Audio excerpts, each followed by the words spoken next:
Hey guys, and welcome back to my YouTube channel. My name is Kayansi Ishi and this is Light Views.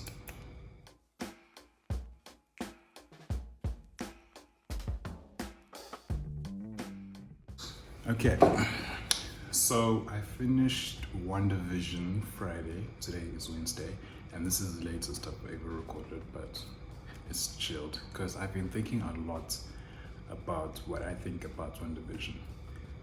So initially I was going to do a episode 8 and episode 9 wrap up and review and thoughts on that, but I think plenty of people have done that and I just want to do a series summary and review.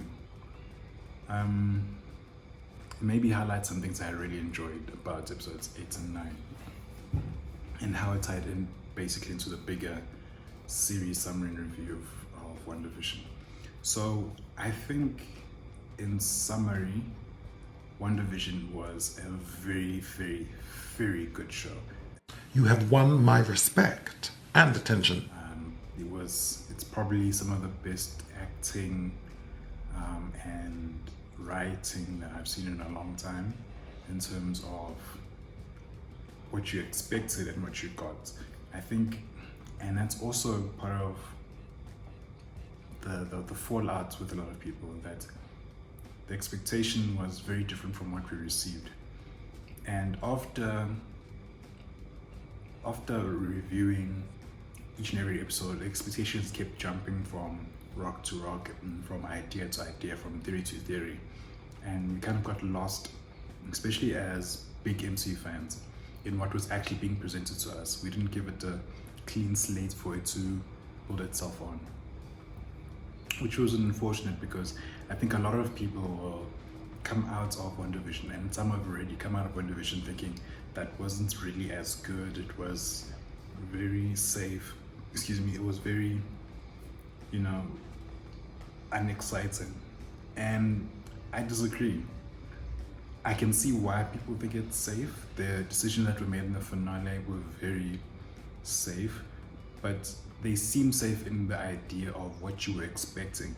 In terms of what was actually established, it wasn't really that safe. It was on par with what we've been expecting. And the reason being is that WandaVision has been the story of the romance and the build up of the romance of Wanda and Vision. Not build up, but the climax of the romance of Wanda and Vision. And it's nowhere more clear, I think, for a lot of people how much this was a romance than in episode 8. And the reason why is that episode 8 takes us back and reviews and fills in the blanks for what happened to Wanda and how she experienced her trauma and her guilt throughout her life. And as much as we look through a lot of her trauma and guilt and her grief, we also look through her love and see her love for Vision and what it drove her to and what it caused her to do. And that essentially has been the story of WandaVision. And unfortunately, that created a lot of side characters who I feel like in episode 9, the finale, were then left out. And as much as I said, yes, WandaVision, the finale, wasn't unexciting, it was exciting and was on par, it still doesn't mean that they didn't treat their side characters kindly. And I really feel specifically Monica and Darcy and Pietro or Ralph were not treated the way they should have been in terms of the story. Like the whole, if you were to eliminate the scenes with Monica from the finale, you would still have your story ending. You still be able to wrap up the story. No problem. Nothing gained. Nothing lost.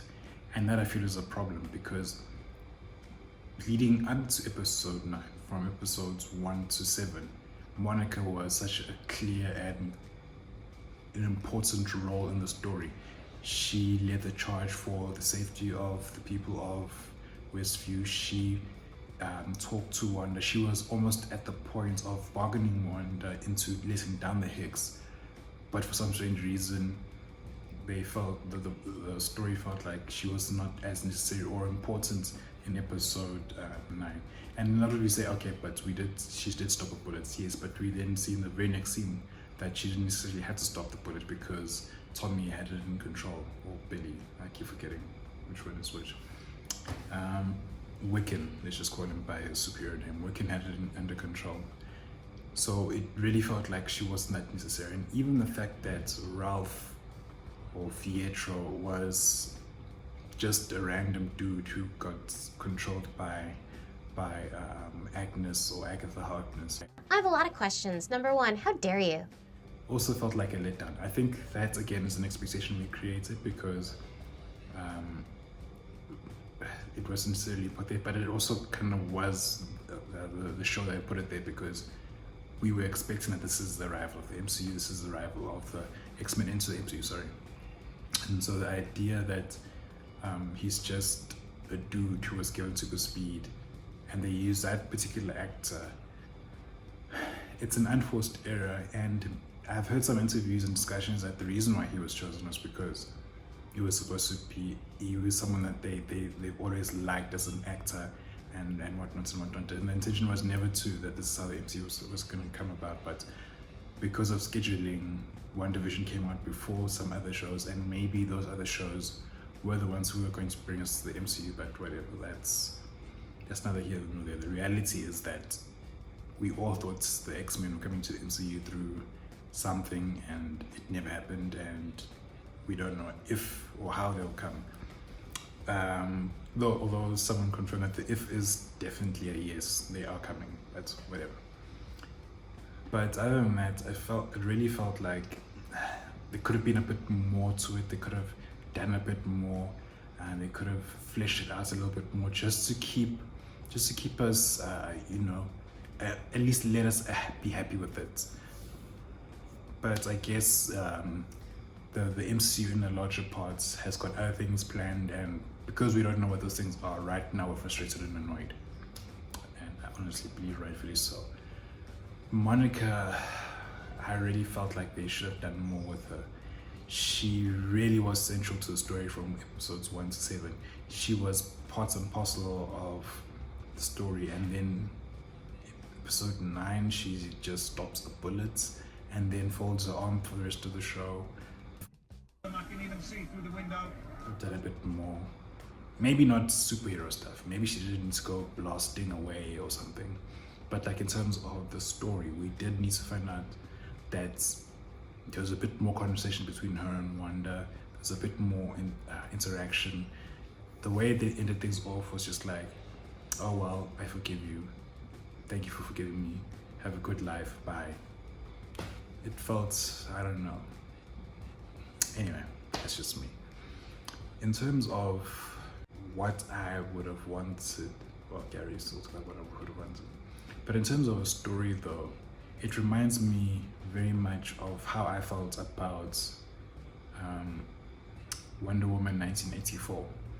Now, Wonder Woman 1984, I really enjoyed Wonder Woman 1984. I came out of the theater and I was like, that was actually pretty good because I watched it in IMAX. I think part of that reason was the IMAX, and part of the reason was the movie itself. But part of the reason was that the targets that they hit on the bullseye. Wonder Woman 1984, the story of the love between whatever his name is and Wonder Woman and Diana Troy was well executed. The prequel, the first scene that we see of Wonder Woman or Diana Troy's childhood, where she learns that lesson, nail on the head, perfectly hit.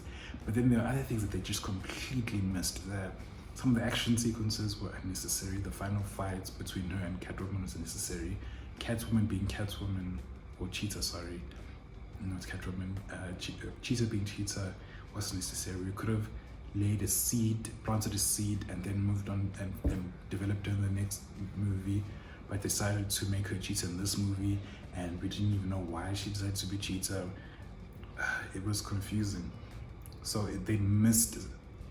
So when they missed big time. And I feel like this is sort of the same thing with WandaVision, but on a smaller scale. Like the things that WandaVision hit, it hit the ball out of the park perfectly. the story in terms of Wanda and Vision and the narrative of Agatha coming to be an interrupter, nailed on the head. That was perfect, ball out of the park. The characterization and the acting, ball out of the park, 100% bullseye. But things that they didn't need to do and that they felt like that they just added, like the theatro and the stuff I talked about before, that I feel like was a miss. So that's why I feel like Wonder Woman 1984 and WandaVision are similar in that regard. But the similarity ends there. In terms of quality though, the quality of WandaVision I think far surpasses Wonder Woman 1984. The things that they did get right in a whole added up to more. And I think this is also part of the reason why the reception and the idea of what a good movie or a good show is so very relative. Before I actually wanted to do a summary of, before I started this, I actually wanted to do a Netflix summary of the Defenders, Daredevil, Jessica Jones, Luke Cage, Iron Fist and Punisher, and just summarize what makes a good show and highlights by going through each of them what makes a good show.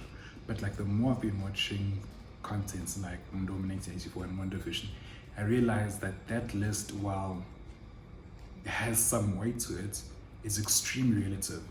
Each of us decides what is most important to us and what weighs more to us. Like, I'm an MCU fan and I'm happy with WandaVision. But there are some MCU fans who are completely unhappy with WandaVision.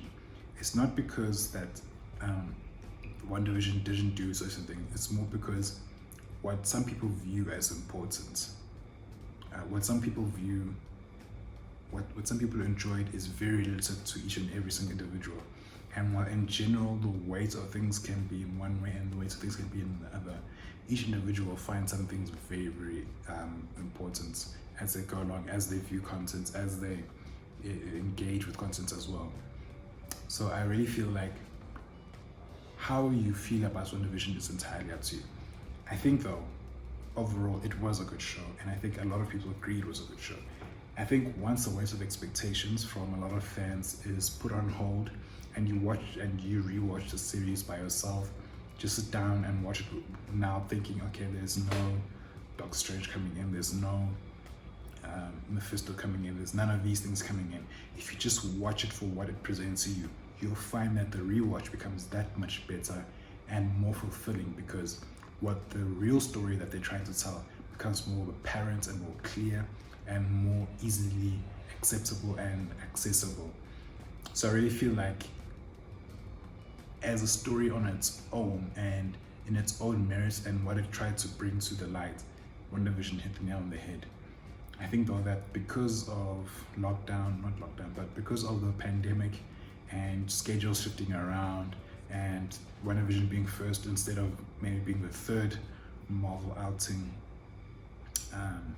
in the slate, the expectations went up and people then wanted a lot more. They wanted a sniff of a whiff of endgame level content, and I think that's really unfair to put on WandaVision when it really seems like the goal of WandaVision is to be a small, quirky, interesting take on the story. And in terms of that, it really did hit the nail on the head. So yeah, those are my thoughts on the WandaVision story. I really did enjoy it. It's probably the third time I'm saying that, and I really think if you haven't, you really should go and watch it. You will definitely enjoy it. So that's my thoughts. Don't know what I'm actually gonna do after this. I have some other things that I'm watching, but like they're not necessarily that important. I think I'll see what I decide to add to the list of stuff that I'm going to review and rewatch. Maybe throw in some anime here and there, and just share some thoughts on that. So yeah, that's all from me though.